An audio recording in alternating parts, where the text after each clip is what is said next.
Hello guys, welcome back to another video. तो इस video में will be starting with NISM series 15 that is research analyst. तो आज की वीडियो में will be studying the very first chapter of NISM series 15 that is introduction to research analyst profession.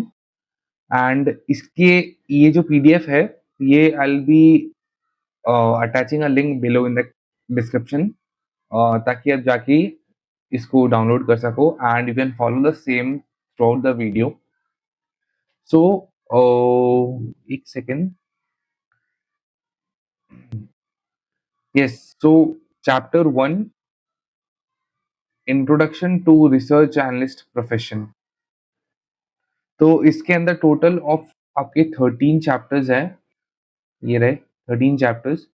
Introduction to research analyst, इसका weightage 3 है, that is 3%। आप मान के चलो 3 क्वेश्चन आएंगे ये चैप्टर से।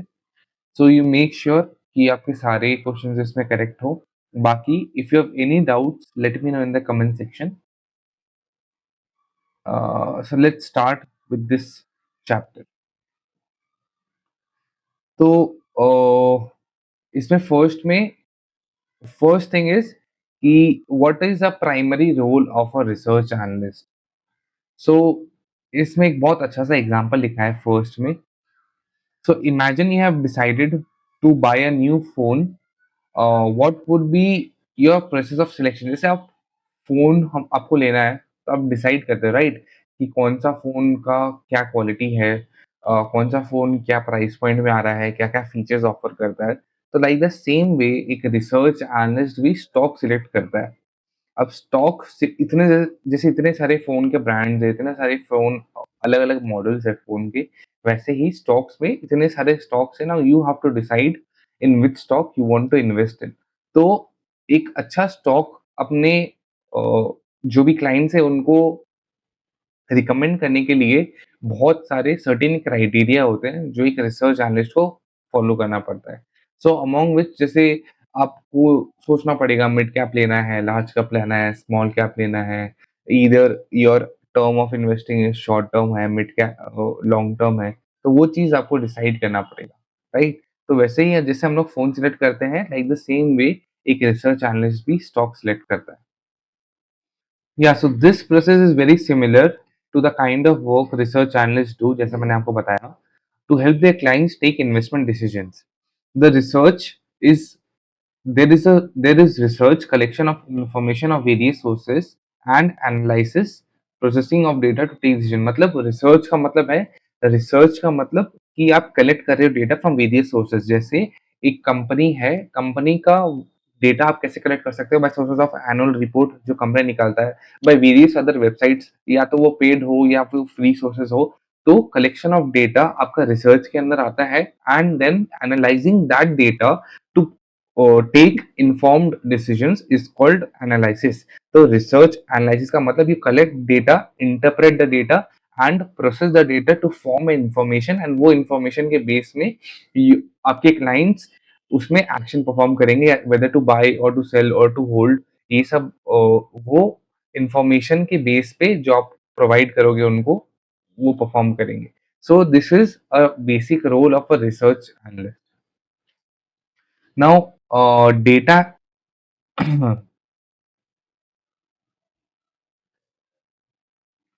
now data and information are imperative to the function of research analyst। जैसे मैंने आपको अभी बताया वही चीज है।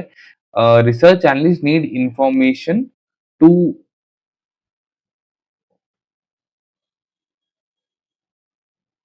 Research analyst need information pertinent to the investment being evaluated. इसका मतलब ये है कि जो इन्वेस्टमेंट वो इवैल्यूएट कर रहे हैं उसके बेस पे ही उनको वो डेटा चाहिए। उनको मतलब जो इन्वेस्टमेंट है, अगर कोई कोई स्टॉक को रिकमेंड करना चाह रहे हैं, तो वो स्टॉक के ही डेटा उसको चाहिए होता है। This would include information about macro and micro economic factors, industry specific factors and company specific factors.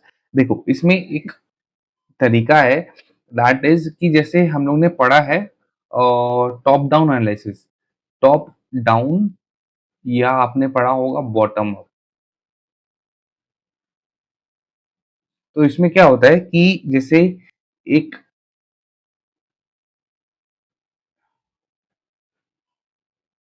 तो ये आपका दिखाता है मैक्रो इकोनॉमिक फैक्टर जैसे जो इकोनॉमी है वो। तो इकोनॉमी ये दिखाता है, this shows industry and this shows company. तो ईआईसी इसको हम लोग बोलते हैं। टॉप डाउन का मतलब पहले हम लोग इकोनॉमी करेंगे, second is industry, third is company और बॉटम्स अप बोलते हैं पहले हम लोग कंपनी फिर इंडस्ट्री देन इकोनॉमी।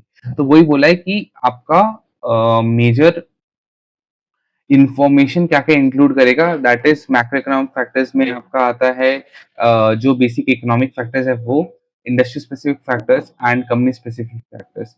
अब economic information may be collected from government statistics and data provided by the central bank that is Reserve Bank of India। मतलब जो इकोनॉमिक का डेटा है वो हम लोग आरबीआई के वेबसाइट से निकाल सकते हैं। Data of global factors may be collected from international agencies such as IMF, Asian Development Bank, World Bank। जो अगर हम लोग को वर्ल्ड का डेटा चाहिए that can be collected from IMF, ADB और world bank and other global development financial institution. और भी फाइनेंशियल इंस्टीट्यूशन उनकी वेबसाइट से डेटा हम लोग को मिल सकता है।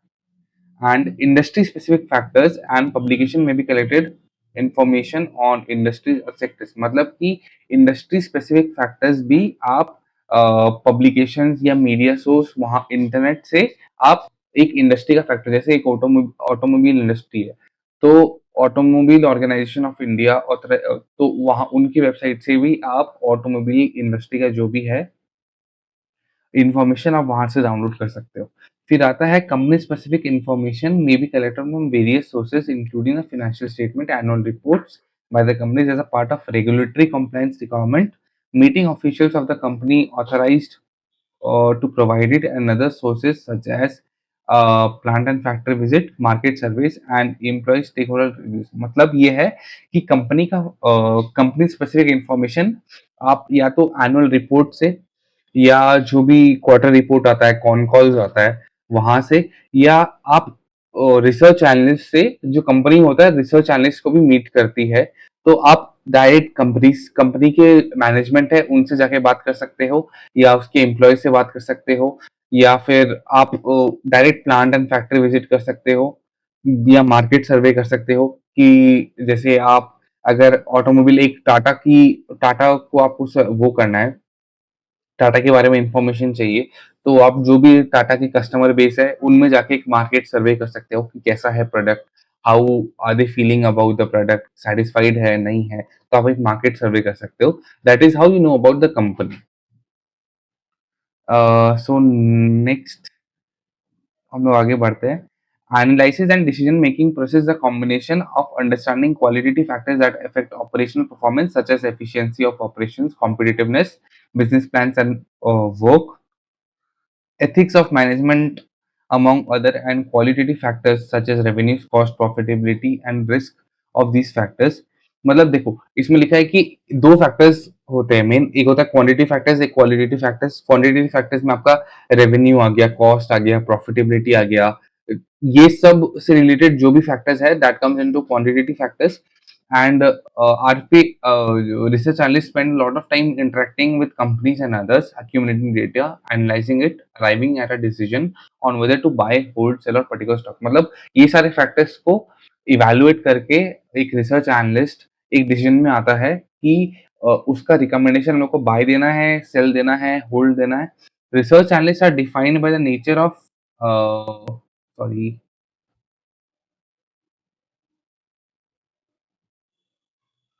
so research analysts are defined by the nature of uh, analysis they do, coverage and use the recommendation they provide। Let's understand in some of them। अब बेसिकली तीन तरह के एनालिस्ट होते हैं, cell side analyst, by side analyst and independent research analyst. अब देखो इसमें बहुत लोग को कंफ्यूजन होता है, अभी मैं बोल दूं फिर भी at times you won't remember what is the difference between buy side analyst and sell side analyst. एक ना यूजुअली एक लोग के माइंड में मिथ होता है कि sell side analyst are those analyst जो सेल रिकमेंडेशन देते हैं या buy side analyst are those analyst जो बाय रिकमेंडेशन। बट देन ये एक बहुत गलत अप्रोच है टुवर्ड्स दिस। देखो, सेल साइड एनालिस्ट वो एनालिस्ट होते हैं those who work for some kind of brokers हो गया, इन्वेस्टमेंट फर्म्स हो गया, ये सब के लिए जो एनालिस्ट काम करते हैं वो सेल साइड एनालिस्ट होता है। तो बेसिकली जो भी उनका एनालिस्ट रिपोर्ट होता है that are available for free, public domain में अवेलेबल होता है वो, बिकॉज सेल साइड एनालिस्ट क्या यूजुअली करते हैं, उनका मॉडल क्या होता है कि जैसे एक ये सेल साइड एनालिस्ट है, ये सेल साइड फर्म है, फॉर एग्जांपल आप कोई भी ब्रोकरेज फर्म समझ लो, जैसे मोतीलाल ओसवाल है, वो समझ लो। तो ये आपको एक रिसर्च एनालिस्ट के द्वारा तैयार किया हुआ रिपोर्ट आपको देगा, and upon which you will act, buy या सेल आप करोगे, एक इनको ब्रोकरेज मिलता है, उसके उसके बिहाफ में ये लोग ब्रोकरेज कमाते हैं। तो दिस इज हाउ वो लोग आपको वो लोग अर्न करते हैं, एंड दिस इज वाई वो आपको एक रिसर्च एनालिस्ट का रिपोर्ट प्रोवाइड करता है।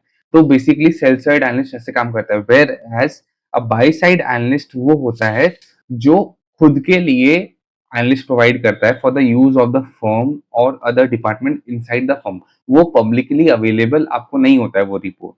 जैसे फॉर एग्जाम्पल सोचो कोई एक बड़ा फर्म है जिसको जिसका खुद का फंड वो खुद ही मैनेज करता है, किसी और का फंड नहीं, खुद का ही फंड वो जैसे मैनेज कर रहा है, या कोई एक स्पेशलाइज्ड क्लाइंट्स है, या फीस के तौर पे वो क्लाइंट्स का पैसा फंड मैनेज कर रहा है, तो क्या करते हैं ये सब buy side,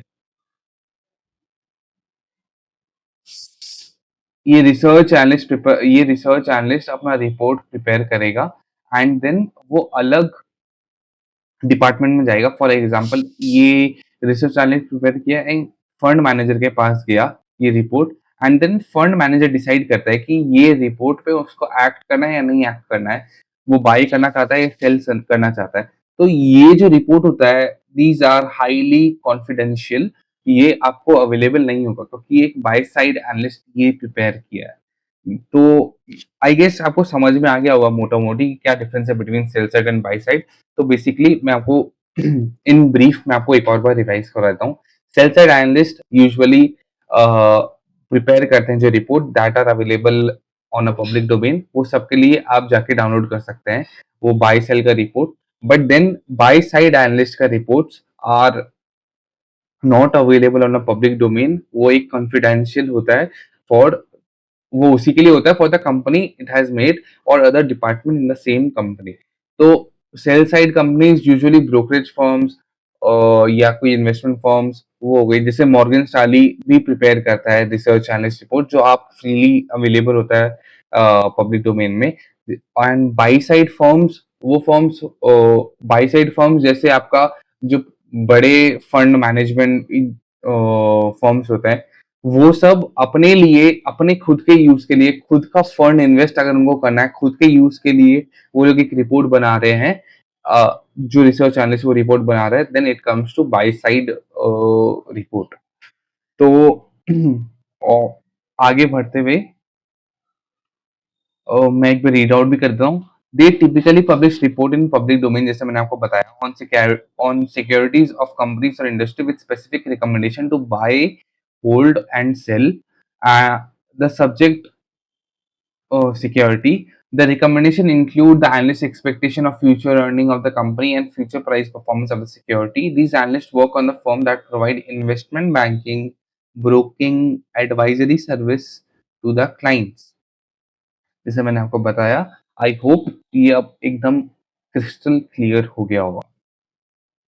Now, buy-side analysts, they generally work for and asset managers like mutual funds, hedge funds, pension funds, alternate investment funds, foreign portfolio investors or portfolio managers that purchase and securities for their own investment account on behalf of investors and clients. समझ में आया मैंने क्या बोला? जो भी उसके clients है या खुद के बिहाफ में ही वो प्रिपेयर करता है, that is confidential and not available on a public domain. These analysts generate investment recommendation for their internal consumption only. used by the fund managers within the organization. Research reports of these analysts are generally circulated among the top management. Investment managers of the employer firms at this report contain recommendations about which securities to buy, hold, or sell. These reports are usually only for internal consumption and not available on public domain. I guess ये crystal clear हो गया होगा अब। तो आप कभी भी सोचते हो ना कि आपको प्रॉब्लम होता है, लाइक अभी आप परफेक्टली ये चीज समझ गए, बट देन फ्यूचर में आप प्रॉब्लम आपको होता है यार सोचने में कि बाई साइड क्या था, सेल साइड क्या था। आई नो मेरे को भी होता था पहले। सो आई टेल यू कि मैं कैसे याद रखता हूँ कि बाई सेल क्या है, सेल सेल क्या है। सो आप यूजुअली याद रखना कि जैसे आप कोई भी ब्रोकरेज फर्म जहाँ पे आप अपने स्टॉक्स मैनेज करते हो, जैसे कोटक हो गया, ये आपका ग्रो हो गया, ज़ेरोधा हो गया। देखना ये लोग यूजुअली बीच-बीच में ना they come with a recommendation कि buy this with the target of this in particular duration. तो ये लोग यूजुअली आपको टेक्स्ट करते हैं नॉट बिकॉज़ कि वो लोग रिसर्च किए हैं, हाँ, रिसर्च किए हैं बट नॉट बिकॉज़ कि वो ना रिकमेंड कर रहे हैं, जस्ट बिकॉज़ कि आप वो इन्फॉर्मेशन पे एक्ट करो एंड उनको ब्रोकरेज कमाने को मिले।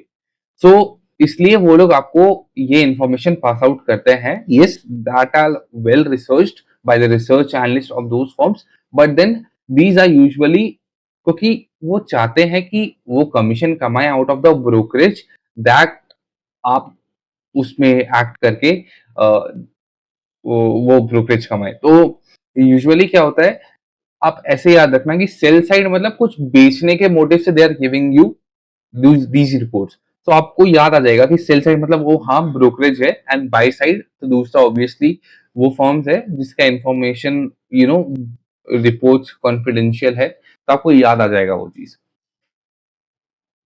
Next is independent research analyst. So independent research analysts, they work for research organize originators or boutique firms separate from full service investment firms and sell the research to other subscription basis. Their client could be investors, institution, investment bankers, regulators, stock exchange, fund manager, etc. They also provide customized research reports to the business or industries or sector on specific requests. The purpose of these reports could vary from investment activity of the understanding competition landscape to merger and acquisition. इसका मतलब क्या होता है कि जैसे सोचो आप एक बड़े फर्म हो and you are seeing a company जिसे आप M&A कर सकते हो, you are seeing a potential company. तो लेकिन आपको उसके बारे में रिसर्च करना है, so what you can do is you can outsource this to independent research analyst. आपने बोला उनको कि यार ये कंपनी है, I am looking forward for a merchant but then I also want to research पहले करने से पहले। सो मैं आपको कोई आपकी सब्सक्रिप्शन या कोई फीस या कोई यू नो कोई फीस के बिहाफ उसके बिहाफ में आप एक रिसर्च में कर सकते हो। तो ये these types of reports are very altered according to the demand of their clients। तो क्या होता है कि मैं एक फर्म हूँ, मैं इनको एक रिसर्च रिपोर्ट के लिए अप्रोच किया कि मेरे को एक कंपनी का आप रिसर्च करके दो, उसके बदले मैं आपको आपका सब्सक्रिप्शन या फीस दूंगा। तो अब क्या हो रहा है, आप ये सोचो कि जो इंडिपेंडेंट रिसर्च एनालिस्ट है वो रिसर्च बस मेरे लिए करेगा, altered to my needs only. वो रिसर्च रिपोर्ट बस मेरे लिए ही बनेगा। तो ये सब जो रिसर्च एनालिस्ट होते हैं what they do is they only work specifically जो डिमांड उनके क्लाइंट के लिए क्लाइंट क्लाइंट की तरफ से आता है वही डिमांड पे वो एक्ट करके रिसर्च करते हैं कंपनीज के ऊपर। अब apart from these main categories, entities such as newspaper, media, consolidation of information also provide research reports। अब तो आप जानते ही हो इंटरनेट इतना अच्छा चल रहा है, इतना so many media sources are there, कितने सोशल मीडियाज है, राइट? तो ये सब में जैसे इंस्टाग्राम पे हम लोग को बहुत अपडेट्स मिलता रहता है, राइट? कुछ भी हुआ इंस्टाग्राम पे आ गया वो चीज़। तो आजकल ये सब जैसे न्यूज़पेपर हो गया, मीडिया हो गया, consolidation of information also provide by research report. इसका मतलब ये हुआ कि जैसे ऐप्स लाइक इनशॉर्ट्स हो गया, ये सब आपको कंसोलिडेट करके दे देती है इन्फॉर्मेशन, बहुत छोटा में they tell you.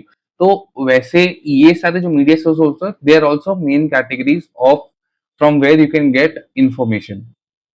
In a nutshell, role of a research analyst is that of a selector to do a comprehensive study of companies, evaluate their past performance, analyze how a company is expected to perform in the future, and make a recommendation based on the analysis. इसका मतलब ये हुआ कि research analyst का role एक selector जैसा है। What they do is they do a comprehensive study of the company, evaluate उनका पास्ट परफॉर्मेंस वो इवेल्युएट करती है, एनालाइज करती है कि फ्यूचर में कैसा परफॉर्म कर सकती है, and then they make recommendation basing on the same.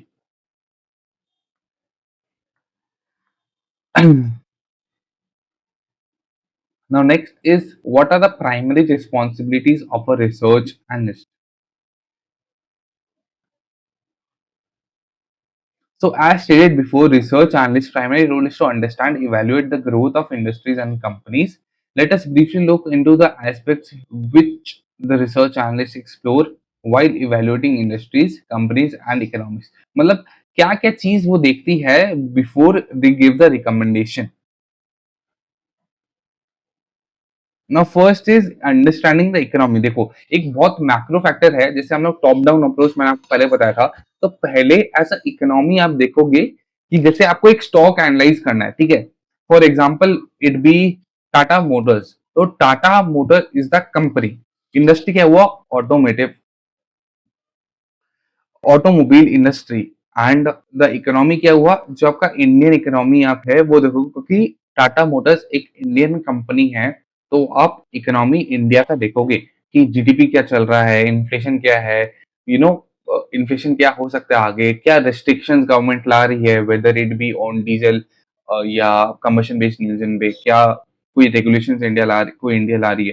तो आप एक मैक्रो फैक्टर्स देखोगे। So first is understanding the economy. Now, British economist John Maynard Keynes believed that government could change economic performance of its industry by adjusting tax rate and government spending. देखो दो होता है basically, जहां से government earn कर रही है, जहां गवर्नमेंट स्पेंड कर रही है। अर्न कहां से कर रही है? बेसिकली टैक्स से गवर्नमेंट अर्न कर रही है, मेजर आपका टैक्स से ही अर्न करती है। सो आप गवर्नमेंट इकोनॉमिक परफॉर्मेंस एक कंट्री का चेंज कर सकती है by altering these two factors that are, वो कहाँ से कमा रही है और कहाँ लगा रही है। तो by adjusting tax rates and government spending वो एक इकोनॉमिक का परफॉर्मेंस ऑल्टर कर सकती है। देयरफॉर एज अ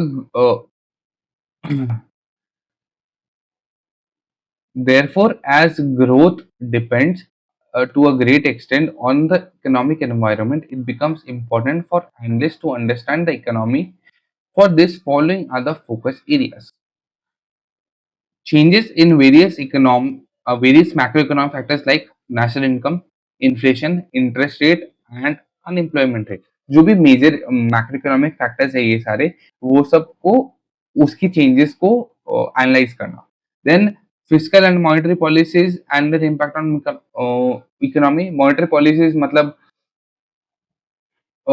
फिस्कल पॉलिसीज, जैसे आपका जो बजटिंग हो गया वो वाला चीज, एंड मॉनेटरी पॉलिसी मतलब आपका रेपो रेट हो गया।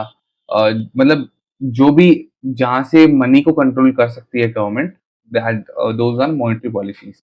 Now flow from FDI and FPIs. Now saving and investment patterns, global factors that impact GDP growth based on export and import transactions. We shall know more about the economy analysis in chapter 5। Chapter 5 आपका company analysis के ऊपर है, I guess.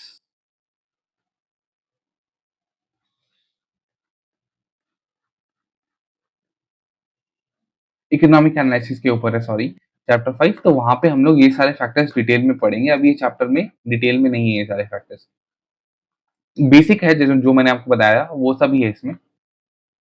Basic, but then in detail we'll study it in chapter 5. Now understanding the economy. understanding the industry. Different industry face different challenges and opportunities. Their growth drivers could be significantly different. Accordingly, research analysts need to understand thoroughly the regulatory environment prevalent in the industry, business model, competition, operating factors, sensitivity of demand to price change, consumer behavior, etc. अब मतलब ये है कि industry को आपको analyse करना है कि जो जो चैलेंजेस है या अपॉर्चुनिटीज है जो इंडस्ट्री में अभी फिलहाल चल रहा है, क्या उसके ग्रोथ ड्राइवर्स है, क्या अलग है वो इंडस्ट्री में फ्रॉम अदर इंडस्ट्रीज। तो एक रिसर्च एनालिस्ट को थॉरोली देखना पड़ेगा कि वो इंडस्ट्री में क्या, जैसे ग्रोथ ड्राइवर्स क्या है, रेगुलेशंस क्या है, गवर्नमेंट क्या क्या रेगुलेशंस ला रही है वो इंडस्ट्री में, फिर आपका क्या इन्वायरमेंट चल रहा है वो इंडस्ट्री का, लाइक अप ट्रेंड में है, डाउन ट्रेंड में है, सिक्लिकल है। तो वो सब आपको देखना पड़ेगा कि इंडस्ट्री एज अ होल कैसा चल रहा है।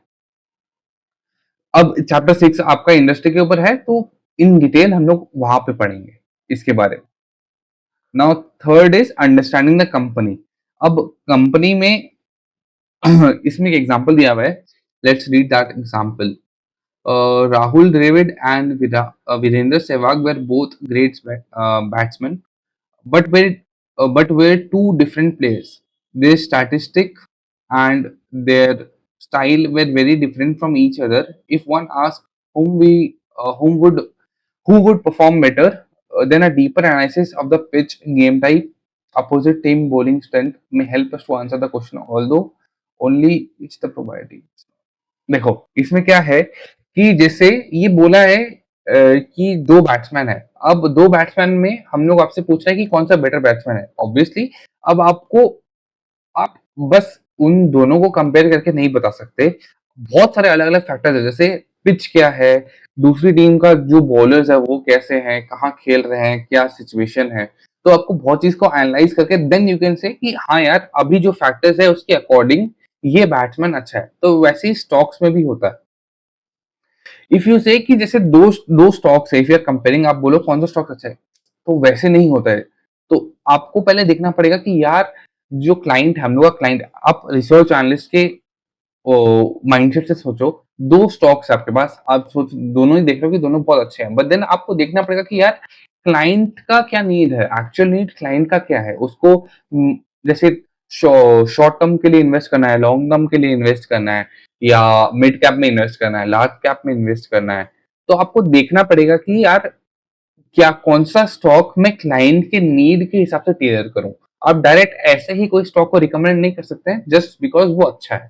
तो आपको और भी फैक्टर्स को देखना पड़ेगा, वही वो एग्जांपल बोलने का कोशिश कर रहा है। Just as in the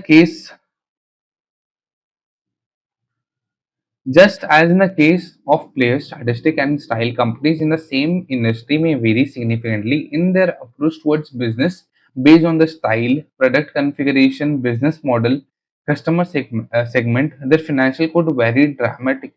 According, companies are also studied by analysts in two dimensions, qualitative and quantitative. इसका मतलब ये है कि यार बहुत सारे अलग अलग तरीके हैं एक कंपनी को देखने के पर्सपेक्टिव, बहुत सारे अलग अलग पर्सपेक्टिव है, राइट। तो एक तो टू मेजरली दो डायमेंशन है, that is qualitative and quantitative. आप एक कंपनी को दो तरीके से देख सकते हो, by state of its qualitative financials क्या है, या क्वालिटेटिव उसका मैनेजमेंट कैसा है, क्या अप्रोच है उन लोग की, वैसे। तो qualitative understanding is more about understanding why a business is particularly better when compared to its peers. What are the strengths and what are the weakness of the business model, how qualified and capable of the management is. Quantitative understanding would be more on mathematical, मतलब जो भी उसके financial terms है, क्या उसका EBITDA चल रहा है, पैट कितना है उसका, नेट प्रॉफिट मार्जिन कितना है उसका, तो ये सब आपका क्वांटिटेटिव के अंदर आ गया कि उसका बैलेंस शीट में क्या-क्या फिगर्स है, profit and all, P-N-L statement, फिर कैश फ्लोज़ कैसा है, एसेट लायबिलिटीज़ कैसा है, वो सब। इसके बारे में हम लोग चैप्टर 7 एंड 8 में डिटेल में पढ़ेंगे। Now basic principles of interaction with companies and clients. I know ये थोड़ा बोरिंग है, but then you know 3 you आपके माइंडसेट में ये होना चाहिए कि 3 क्वेश्चन आ रहा है, मेरे को तीनों क्वेश्चन फोड़ना है। ये तो एकदम बेसिक चैप्टर है। तो आपको इसमें you can't afford losing a single marks, क्योंकि 100 मार्क्स का आपका क्वेश्चन है इसमें, ठीक है। Will take a time out, मैं आपको लास्ट में आई विल एक्सप्लेन कि रिसर्च एनालिस्ट का क्या मॉड्यूल का कैसे कितने क्वेश्चंस आते हैं and you know how to prepare very well. तो I will explain it at the end, तो स्टे ट्यून्ड लास्ट तक। Now basic principle of interaction with companies and clients, मतलब एक रिसर्च एनालिस्ट का बेसिक मतलब क्या क्या यू नो एक एथिकल, एक बहुत अच्छा तरीका क्या है towards their client and companies. Though the power of internet gives an analyst the ability to acquire a lot more information, it cannot substitute direct interaction with companies and clients. Internet है but then you no एक physical conversation ही होता है। Personal communication with management helps them to get better insight of the vision of the company and its strategy to achieve the desired goals। मतलब एक personal communication management के साथ you know आप दिखाएगा कि हाँ यार वो क्या बोल रहा है, यू नो इंटरनेट से आप कितना ही इंफॉर्मेशन ले लो बट देन एक पर्सनल एक प्राइवेट टच जो फिजिकल होता है, फिजिकल टच होता है, वो इम्पोर्टेंट है यार कम्युनिकेशन में। However, it may also happen that management mislead the analyst by deliberating, exaggerating positives about business। Obviously, यार मैनेजमेंट है वो तो चाहेगा उसका बिजनेस यू नो कितना अच्छा वो दिखा पाए एक बिजनेस को, तो ऑब्वियसली मैनेजमेंट एग्जैजरेट करता है to encourage them to write positive stories, to influence them market positive, influence the market price positively. Therefore, it's always advisable for analysts to cross verify,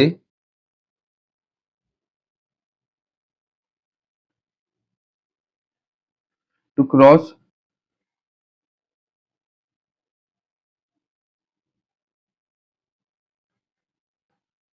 to cross qualify claims of the management prior to the recommendations। इसका मतलब ये है कि इसमें लिखा है कि management कितना ही एग्जैजरेट कर दे ये बिजनेस के बारे में या उन ओ,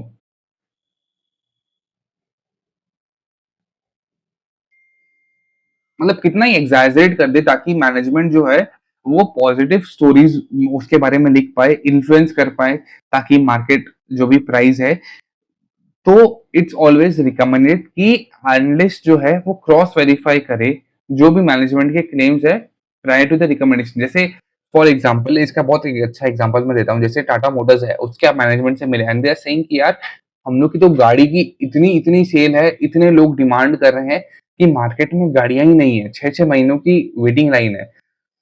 तो what you can do is कि एक रिसर्च एनालिस्ट, हाँ यार एक तो होता है कि आप सुन के हाँ यार बहुत डिमांड होगी, he is saying the truth, ऐसे वर्क नहीं करता रिसर्च एनालिस्ट।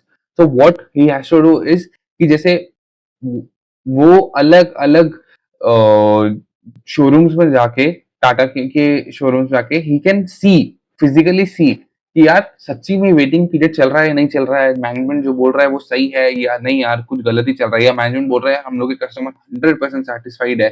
तो आप एक मार्केट सर्वे कर सकते हो कस्टमर्स के आगे, कस्टमर्स में कि यार आप सैटिस्फाइड हो या नहीं हो, एक्चुअली में क्या सिचुएशन है, मैनेजमेंट क्या एग्जैजरेट कर रहा है। तो आपको वो दोनों में एक डिफरेंस लाना पड़ेगा बिफोर गिविंग अ रिकमेंडेशन।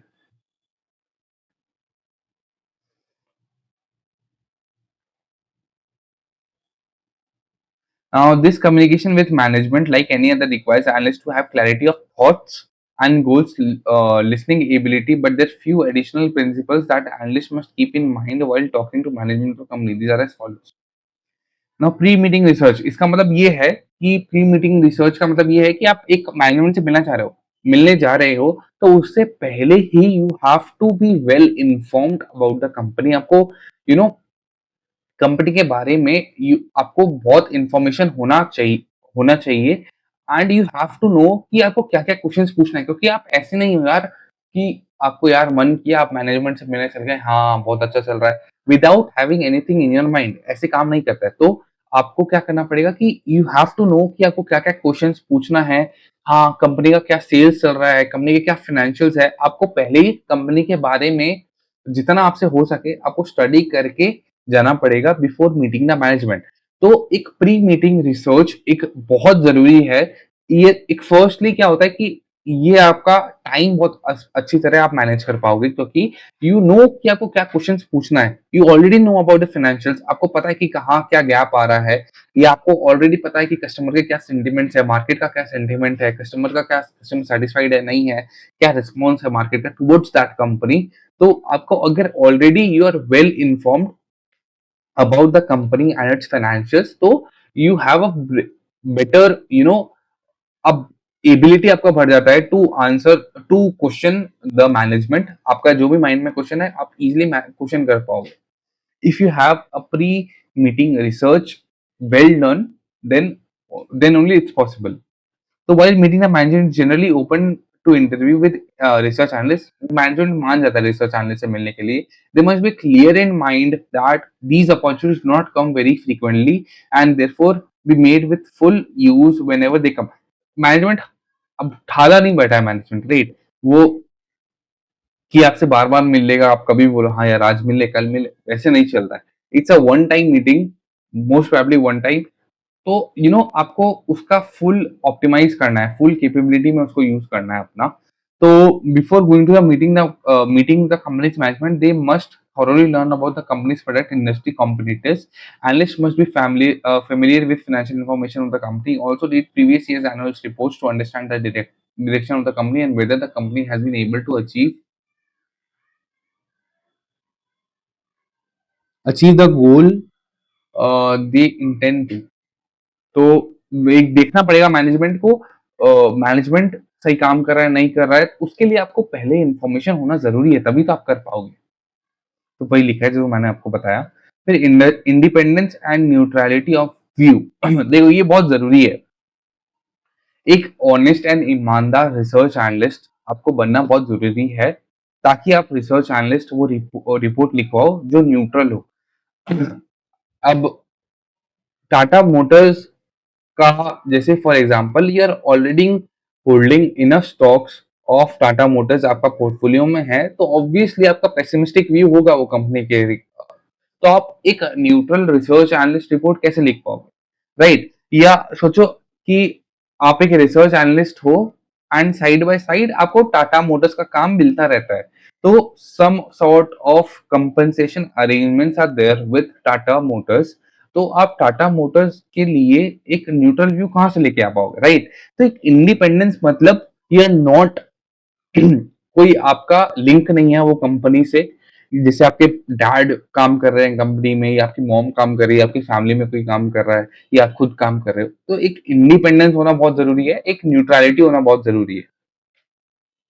तो during the research, analysts must be unbiased, must have an unbiased opinion and should have always hold their independence. Their analysis should be based on factual information, not led by personal inclinations। मतलब कोई personal touch वो नहीं होना चाहिए। मेरा मेरा मेरे पास shares है बहुत सारे टाटा मोटर्स के, यार अगर मैं कुछ गलत व्यू दे दूंगा, देन ये कंपनी मेरा रिपोर्ट पढ़ के बहुत सारे लोग सेल कर देंगे, शॉर्ट कर देंगे, तो अल्टीमेटली प्राइस गिर जाएगा। ये नहीं होना चाहिए, ये नहीं होना चाहिए। तो एक इंडिपेंडेंस होना एंड न्यूट्रलिटी होना बहुत जरूरी है before you are publishing that report. तो इसका मतलब क्या आपके माइंड में क्वेश्चन आ रहा होगा कि यार मेरे पास ऐसा भी तो हो सकता है कि उसके पास पहले से ही रिपोर्ट हो एंड एक क्लाइंट ने उसको बोला कि वही कंपनी के ऊपर रिपोर्ट बनाओ, तो ऐसा क्या मैं मना कर दूं? नहीं, ऐसा नहीं है। तो what you can do is you can disclose, आपको डिस्क्लोज कर सकते हो इन दैट रिपोर्ट कि एट द एंड कि I am already holding the stocks for particular company, इतना इतना stocks for that particular company, and I have made the report from point of view that I am being a neutral from a neutral point of view. तो आप ऐसे एक report बना सकते हो, फिर देन इट्स अ जो भी वो रिपोर्ट पढ़ रहा है उसके ऊपर है उसको बाय करना है, सेल करना है, right? So that is called neutrality of view. Also, they must make it clear with the management to not reveal information which is not available in the public domain. It's very very very important. ये line आप mark कर लो, it's very important. इसका मतलब ये है कि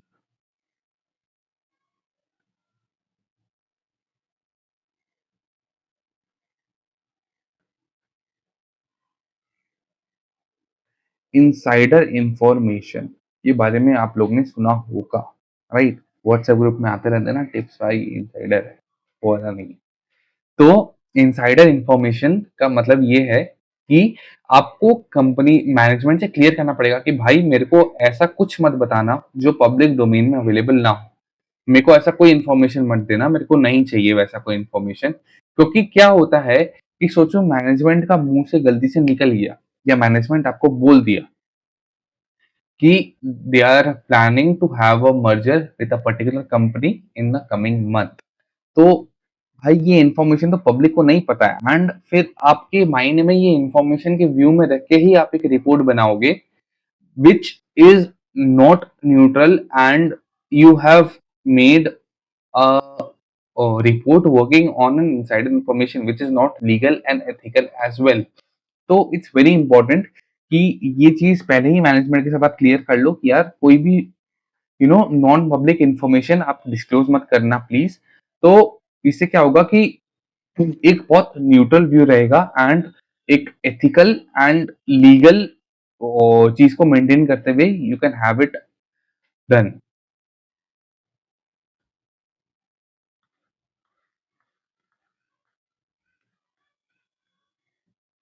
now third is network. Analysts may use their network to acquire more contacts relevant to the research who would be able to provide meaningful insights of the companies and plans। मतलब एक management को full try करना चाहिए कि यार वो कहाँ कहाँ से इन्फॉर्मेशन निकाल पाए, उसके कोई नेटवर्क में कोई है। लिंक्डइन में आजकल होता है, इतने सारे कनेक्शंस होते हैं, तो वो कोई कनेक्शंस में काम कर रहा है वो पर्टिकुलर कंपनी में, वेदर इट जरूर नहीं है कि टॉप मैनेजमेंट में ही हो, सीएफओ सीएमओ कोई हो, वो जरूर नहीं है, बट देन क्लाइंट हो उसका, एक किसी के पास वो टाटा की टाटा पंच हो, कोई खरीदा है, जस्ट आपको कोई फ्रेंड नया नया खरीदा है, तो आप उससे बात करके यार क्या बढ़िया है, गाड़ी है नहीं है, सेटिस्फाइड है वो नहीं है। डिस्ट्रीब्यूटर से काम करो, कोई है is particular supplying something to Tata Motors, तो आप उससे बात करो कि यार पैसा का लेन देन कैसा है, टाइम पे पैसा दे रहे हैं नहीं दे रहे हैं। रिटेलर से बात करो, शोरूम से बात करो, हाँ यार क्या चल रहा है कंपनी के साथ, कैसा चल रहा है। तो आप जितना भी पॉसिबल हो आप सारे आपके नेटवर्क में आप ट्राई करो वो कंपनी के बारे में जानने का, दैट इज इन नेटवर्क।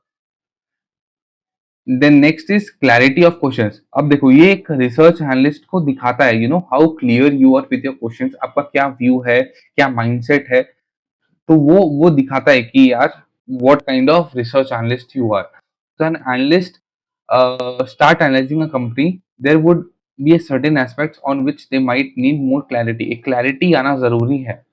तो time and management would be effectively used in analyst have would be effectively used if analysts have clear and specific set of questions in mind। वो management से पूछने से पहले ही he knows कि आप उसको क्या क्या पूछना है, he has a clarity about his questions। तो it is advisable to go with questionnaire to have a better understanding of company's operations and further मतलब कि एक सेट ऑफ क्वेश्चंस आप प्रिपेयर करके रखो कि आपको क्या क्या पूछना है उसके बारे में, whether it be regarding company's operation या फ्यूचर में क्या क्या प्रोजेक्शन है उसके रिगार्डिंग हो, तो उसके लिए once analysts are done with the research and research report is prepared, they need to communicate their findings to clients। These there are certain guidelines that act that an analyst should follow with the communication with their clients। मतलब एक आप ऐसे ही जाके यार एक report लिख के नहीं, एक पर्टिकुलर फॉर्मेट होता है अपने क्लाइंट को एक रिसर्च रिपोर्ट प्रोवाइड करने का, एक पर्टिकुलर फॉर्मेट होता है ताकि वो भी एक फॉर्मेट एक होता है कम्युनिकेट करने का, तो ताकि वो भी यार इजीली समझ पाए, राइट? इंसान ही है वो भी, कोई मशीन तो नहीं है ना। तो बेसिक टर्म्स, आप बहुत मुश्किल टर्म्स उसमें यूज नहीं करो, एक न्यूट्रल आपका भी व्यू रहे, पेसिमिस्टिक ऑप्टिमिस्टिक, पेसिमिस्टिक या ऑप्टिमिस्टिक व्यू नहीं है जैसे रिपोर्ट को पढ़ के ही पता चल रहा है यार ये तो भाई बढ़िया ही बढ़िया बोल रहा है इसके बारे में, तो वैसा नहीं हो। तो सर्टेन चीजें हैं जैसे बी मोर रियलिस्टिक, रियलिस्टिक आपको होना पड़ेगा। आप ऑप्टिमिस्टिक पेसिमिस्टिक या बायस व्यू नहीं दे सकते उसमें। Communication zone through return research report should be simple clear and concise. यार सिंपल क्लियर एंड कंसाइज चीज किसको अच्छा नहीं लगता है, तो keep your research report concise, simple and clear. अगर कोई कंफ्लिक्ट ऑफ इंटरेस्ट है, जैसे मैंने आपको पहले बताया था ये चीज, सच information should be disclose before hand. आप पहले ही डिस्क्लोज कर दो यार कि यार I am holding particular stock, जो ये रिसर्च एनालिस्ट रिपोर्ट बनाने से पहले ही आई वाज होल्डिंग, तो आप उसको डिस्क्लोज कर दो ना, उसमें क्या प्रॉब्लम है।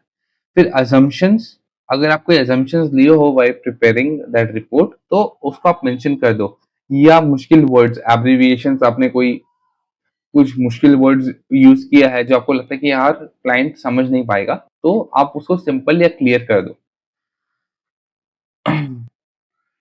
फिर the role of RA to collect data information from different reliable sources, interpret the data information and convert into recommendation। इसका मतलब ये है, first thing is to collect the data, second is to interpret the data, and third is to give recommendations to the clients.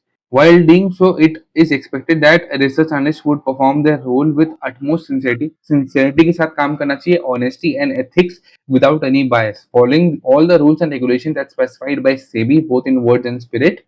For this, it's also recommended to use to make use of technology like recording devices while interviewing management and communicating with clients only after taking their due consent of recording। मतलब आप record कर सकते हो, आप management के साथ meeting में गए तो आप रिकॉर्ड कर सकते हो कि क्या क्या आपका कन्वर्सेशन हुआ था, कि ये नहीं लगे बाद में आपको कोई क्वेश्चन नहीं कर पाए कि यार आपको you have worked on the information जो पब्लिक नहीं है, या मैनेजमेंट ने आपको कुछ ऐसा बता दिया, या कुछ एडिशनल कंपनसेशन मैनेजमेंट ने आपको प्रोवाइड कर दिया, उसके बिहाफ में आपने ऐसा एक रिपोर्ट बनाया, तो वो सब क्वेश्चंस नहीं उठाए। उससे better you you make a recording of that meeting, and पहले का आप कंसेंट ले लो उससे, and then you have a keep it clear, right. Motive तो यही है ना, आप सब क्लियर रखो, तो वही है, आप रिकॉर्ड करके you can keep it as evidence.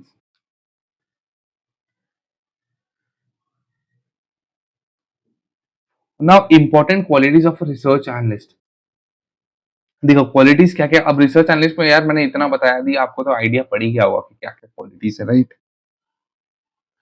अब क्वालिटीज क्या क्या है, जैसे he should be good with numbers. Obviously भाई, मैथ्स नहीं आती यार, गणित ही नहीं आ रही है, तो कैसे ही आप रिपोर्ट बना लोगे, right. Good with Excel, obviously report Excel में आप बनाओगे तो you have to be very fluent with Excel. Clarity in financial concept, आपको एबिडा पैट ये सब के टर्म्स ही समझ नहीं आ रहे, तो ability to read and comprehend financial statement report, आपको annual report, cash flow statements, income statement, ये सभी इंटरप्रेट नहीं करना आ रहा है। Ask the ability to ask pertinent question, मतलब एक बहुत अच्छे क्वेश्चन आप पूछ पाओ, डेटा सॉल्विंग हो गया, फिर आपका लॉजिकल रीजनिंग हो गया, राइट। तो ये सब चीज एक बेसिक बेसिक मांगता है यार, रिसर्च एनालिस्ट में ये सब चीज तो होना पड़ेगा ना। फिर attention to details, communication skills, verbal और रिटर्न, तो ये सब चीज आपको माइंड में रखना पड़ेगा कि एक गुड रिसर्च एनालिस्ट में ये सब होना पड़ेगा। तो लास्टली हम लोग का खत्म हो गया ये चैप्टर। 4 क्वेश्चन एक बार इस पे भी देख लेते हैं। What are the role of a research analyst? Obviously are a help their clients to take informed decision. अब ऊपर वाला बोलोगे only involved in analysis of data, तो नहीं है भाई, क्या करेंगे एनालाइज करके? Only involved in collection of data, हाँ भाई, डेटा कलेक्ट करके क्या करेंगे? Are a help in financial planning of the clients, हाँ आप करता है फाइनेंशियल प्लानिंग, तो फाइनेंशियल प्लानर करेगा, राइट। आर ए तो क्या करता है, इन 3 स्टेप है, क्या मैंने आपको बताया था, collect data, interpret the data and recommend and give recommendation. अब रिकमेंडेशन में कैसे एक्ट करना है क्लाइंट को, वो क्लाइंट के ऊपर है। Analysis and decision making, there are two imperative parameters of research analyst roles are affected by which of the following factors? Analyst research analyst के एनालिस्ट का एनालिसिस और डिसीजन मेकिंग क्या क्या फैक्टर से अफेक्ट हो सकता है? मैनेजमेंट का ethics, obviously revenue and cost से तो मेजरली पड़ता ही है। Efficiency of operations, obviously, तो all of the above. Sell side analysts generally work for money managers like mutual funds, hedge funds, portfolio managers who purchase and sell securities for their own investment account or behalf of their client। भाई ये तो buy side हुआ ना, sell side कम हुआ, तो false। Which of these qualities are desired in a good research analyst? Knack with number of interpretation, बोला ही था मैंने आपको। Clarity in financial concept, obviously। Ability to read and understand financial statement, basic है, तो all of the above। तो lastly हम लोग ने कंप्लीट कर लिया है ये chapter. If you like the video, बस आपका एक लाइक से वही है मेरा मोटिवेशन। जस्ट लाइक, आप कमेंट कर सकते हो, टेलीग्राम ग्रुप का लिंक मैं प्रोवाइड कर दे रहा हूँ। कोई भी आपका डाउट हुआ, जस्ट आप you can drop a text out there, कोई भी डाउट होने से जितना जल्दी हो सके I will get it solved. और आपका कुछ भी डाउट हो रिगार्डिंग CFA, FRM या फाइनेंस, आपका करियर के regarding, then you can comment down below in that video, और you can message me on Telegram as well. कोई प्रॉब्लम नहीं है भाई, we can get in touch. और like and subscribe the channel और share करो please ये video, या कोई भी आपका फ्रेंड जो रिसर्च एनालिस्ट NISM सीरीज 15 करना चाहते हैं, करो यार, साथ करते हैं। And will try to complete it before July end में। लेट्स टेक इन माइंड कि जुलाई एंड में हम लोग को देना है एग्जाम, तो ये माइंड में लेके चलो कि जुलाई एंड में देते हैं। उससे पहले पहले ऑब्वियसली कंप्लीट हो जाएगा, आपको रिवीजन का भी इनफ इनफ इनफ टाइम मिल जाएगा। तो ये है, एक बार आई विल जस्ट एक्सप्लेन कि रिसर्च एनालिस्ट सीरीज 15 का स्ट्रक्चर कैसा है। सो research analyst NISM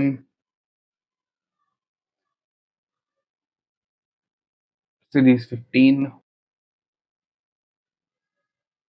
research analyst, sorry यार हैंडराइटिंग अच्छी नहीं है। टोटल 100 क्वेश्चंस है, एक मार्क के लिए एक क्वेश्चन। नेगेटिव मार्किंग है 1/4, दैट इज 0.25 पर क्वेश्चन। इसमें से 92 MCQ बेस्ड है, एंड 8 क्वेश्चन 4x2 आपके केस बेस्ड है। Now passing marks is 60। ये नहीं है कि आप 60 क्वेश्चन अटेम्प्ट कर लिए पास हो जाऊंगा, पर नहीं भाई, सारे राइट हो गए तो ही पास होगा। फिर अगर एक भी रॉन्ग हुआ तो भाई 0.25 मार्क्स कटेंगे, तो पास नहीं होगा भाई। 60 मार्क्स आपको लाना है। अब इट्स ऑन यू, आपको टोटल 100 के 100 अटेम्प्ट करने हैं। जस्ट कीप इन माइंड कि 4 क्वेश्चन के 1 मार्क्स कटेंगे, 4 रॉन्ग क्वेश्चन के 1 मार्क कटेगा, 4 रॉन्ग क्वेश्चन के 1 मार्क कटेगा। तो आपको इन टोटल सारा काटा पीटी करके 60 लाना है in order to pass that exam. And believe me, आप पूरा ये फॉलो करोगे, पूरा series of NISM series 15 by CFA journey live, आपके भाई 80 कहीं नहीं है, 80 आएंगे ही आएंगे। जस्ट मैंने आपको जैसे अभी first video I have get it done, first video मैंने कराया, जस्ट गो एंड रीड। भाई खुद से भी तो कुछ मेहनत करो, जाके रीड करो पूरा टेक्स्ट, एंड बस आपको समझ में आ जाएगा, आपको कुछ और करने की जरूरत नहीं है। वैसे ही 13 के 13 चैप्टर के लिए will do the same thing for all the 13 chapters. Just मैं एक वीडियो आपको दूंगा फॉर पर्टिकुलर चैप्टर, आप जाओ उसका टेक्स्ट रीड करो एंड खत्म, बस 100% पास होगा भाई, मेरी गारंटी है पास हो जाएगा। बट मेहनत करनी पड़ेगी यार, hard work and consistency is the key. तो भाई जैसे जैसे मैं बोलूँ बस वैसे वैसे करते जा, विल गेट इट डन।